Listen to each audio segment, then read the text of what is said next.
I bought the old boathouse on Willow Creek for the quiet. It was a ramshackle thing, peeling paint and water-warped timbers, but the way the morning light hit the mist rising from the creek, and the way the cypress trees stood like sentinels against the sky, it felt like salvation. My life in the city had left me frayed, a knot of anxieties, and I craved the balm of water and solitude.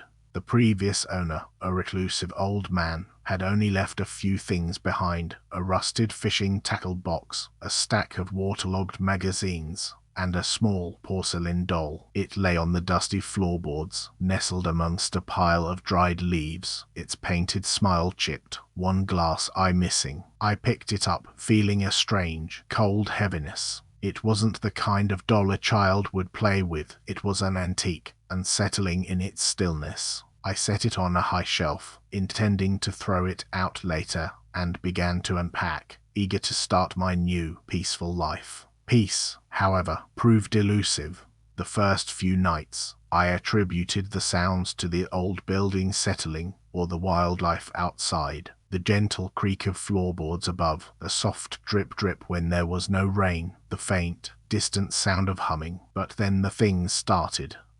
My tackle box, which I'd meticulously organized, would be overturned, laws scattered across the floor. The magazines would be fanned out on the table, always open to the same faded advertisement for a long-defunct local fair. And the doll, I'd put it on the highest shelf, but more than once I found it on the floor, or worse, perched precariously on the edge of my bedside table, its single glass eye seeming to follow me. It felt less like mischief and more like a deliberate, mournful presence. I found myself talking to it sometimes, just quiet murmurs in the lonely evenings, asking it what it wanted. It never answered, of course, but the air around me would grow colder, heavy with a silent sorrow. One afternoon, while cleaning out a particularly damp corner of the boathouse, I found a small, rusted metal locket tucked beneath a loose floorboard. It was tarnished and cold to the touch. Inside, beneath a clouded piece of glass, was a tiny, faded photograph of a young girl. She couldn't have been more than 10, with wide, earnest eyes and a wispy braid. And in her hands, she clutched a doll strikingly similar to the one now sitting on my shelf. Her face was solemn, almost sad, even in the blurry image. I felt a chill that had nothing to do with the dampness. This wasn't just some forgotten object. It felt like a clue. The humming sound, which had become more frequent, now seemed to carry a tune, a lullaby, hauntingly familiar yet just out of reach of my memory. It was always strongest near the creek, drifting in from the murky water. I started asking around in the nearby small town. The general store owner, an old woman named Agnes with eyes that missed nothing, remembered the boathouse. That was the Miller place, she said, her voice dropping. A tragedy, that was. Little Clara Miller, drowned in the creek, near about 60 years ago. Only a child. My heart ached. Clara. The girl in the locket, the humming, the doll, the sadness, it all began to click into place. Agnes continued, her doll, her favorite one. They never found it. People said she never let it go, even playing by the water.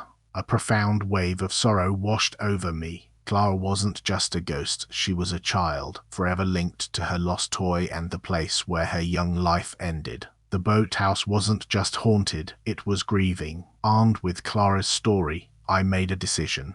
I wouldn't try to banish her, I would try to help her. I carefully repaired the doll, gluing the chipped pieces, painting a new eye where the old one was missing. It wasn't perfect, but it was whole again. I placed it gently on the small, rickety dock outside the boathouse, just above the waterline, hoping that in some way, this act of completion would bring her peace. That night, the boathouse was silent. No creaks, no drips, no humming. I slept soundly for the first time in weeks, a sense of quiet accomplishment filling the air. I woke to the gentle lapping of water, a cool breeze drifting through the open window, and for a moment, I believed it was over. But then I looked out at the dock. The doll was gone, replaced by a single, small, perfectly preserved white lily floating where the doll had been. A lily, not a common flower for the creek. I waded into the water, hoping to find the doll, but the current was stronger than it looked, and the depths were murky. The lily seemed like a thank you, but its presence also stirred a new kind of unease. Why a lily? And why didn't Clara take her doll? I returned to Agnes, telling her about the lily. Her face, usually so composed, paled. A white lily, she whispered. That was Mrs. Miller's favorite flower. Clara's mother. She paused, her gaze distant. They say Mrs. Miller wasn't herself after Clara. She never forgave her husband for leaving the girl alone by the creek that day. He was supposed to be watching her. My blood ran cold. The haunting wasn't just about Clara. There was a deeper, more tangled sorrow here. I went back to the locket. Under the faded photo of Clara, there was a tiny, barely legible inscription on the back of the metal, "My two loves, forever." But there was only Clara in the picture. The doll had been the other love. I looked closer at the boathouse, seeking out any other hidden clues. In a long-forgotten drawer, tucked beneath an old fishing net, I found a small, leather-bound journal. It was Clara's mother's. The entries started lovingly, chronicling Clara's childhood, her laughter, her fascination with the creek. But after Clara's death, the tone shifted. It became dark, vengeful. Entries spoke of betrayal, of a husband who had been seeing another woman, distracted when Clara slipped beneath the water.